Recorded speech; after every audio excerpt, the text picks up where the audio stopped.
Hey everyone, it's Mr. Lentz coming to you again through the power of the internet.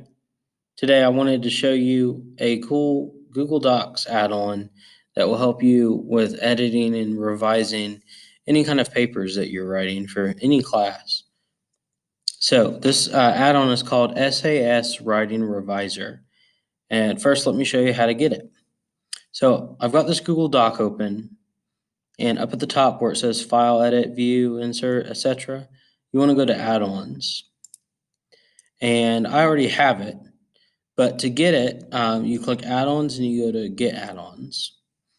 And this window is going to pop up.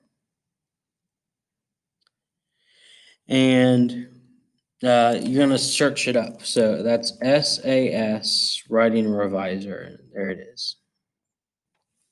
So this is what the add-on looks like. It's got a compass. So you're going to click that. And you want to hit get add-on or install, whatever it says. I already have it. Um, So it doesn't give me that option.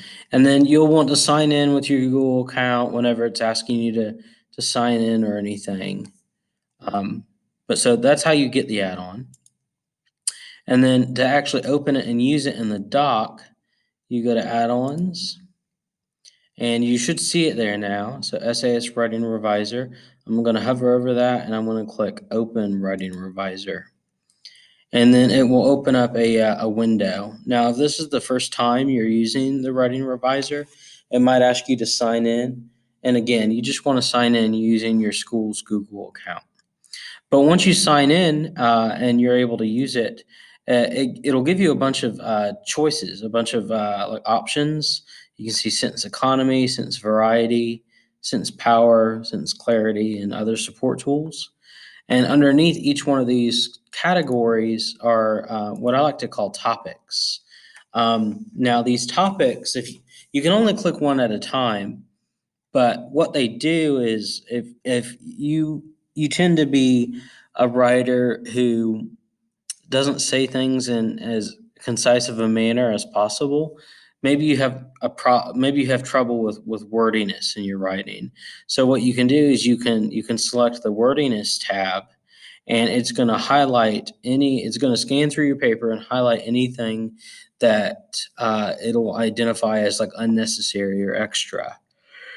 Now, it's not going to fix your mistakes for you, but it'll do is highlight them for you. That way, you can go through your paper, read through the sentences, and you can edit them. Because as writers, it's very easy to kind of skim over the simple mistakes. So, for example, maybe in your NHD paper, one mistake that a lot of students make is repeating the same words over and over. They don't have like a lot of variety in their vocabulary. So one thing that you can do is you can select repeated words, and it's going to it's going to highlight um, it's going to highlight those for you. Or maybe I selected the wrong one. Yeah, it's the repeated words. I apologize. Um, and it'll give you the word and the word count. And sometimes the feedback that it gives you is not going to be super helpful, because sometimes the the word choice that you have, sometimes it's going to be like unavoidable. Okay, so just because it identifies or it highlights something doesn't mean it needs to be fixed. So let me show you an example. If I did open writing reviser and maybe I wanted to check my verbs, so that would be under sentence power, and I want to make sure I don't have any weak verbs. So it's going to scan and it's going to highlight any verbs that it identifies as weak. But one thing that this program does is it will identify your linking verbs as weak verbs. Um, Linking verbs are weak verbs because they don't have an action. But sometimes we need linking verbs. So just because it highlights it doesn't mean you need this verb is necessarily weak. It's just a linking verb that needs to be there because of the way you've structured your sentence. Um, so that's something that's important to keep in mind. That don't treat it like autocorrect, where if it tells you to fix something, you fix it without thinking. So some thinking is necessary in here. Um, but a couple things that I recommend using this for is definitely sentence power. Look for weak verbs. Make sure that your verb tense stays the same throughout. So especially since this is a history paper, that's going to be something that's important. In sentence clarity, you can identify any vague words and vague references. You can check your pronoun antecedent agreements.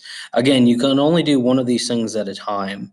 Um, so if you're someone who wants to go through every single topic that Writing Reviser provides, you might want to give yourself some time to go through it. It'll even give you some statistics about what kind of sentences you use, and so maybe if your paper is full of simple sentences, you can go through and combine some of your sentences to make more complex and compound sentences, which helps make your writing flow even nicer. So that's a useful tool that I've provided students in the past that they've appreciated. So feel free to use SAS Writing Reviser as you are writing your NHD paper. If you have any questions, feel free to email me. Otherwise, I will see you in the next one.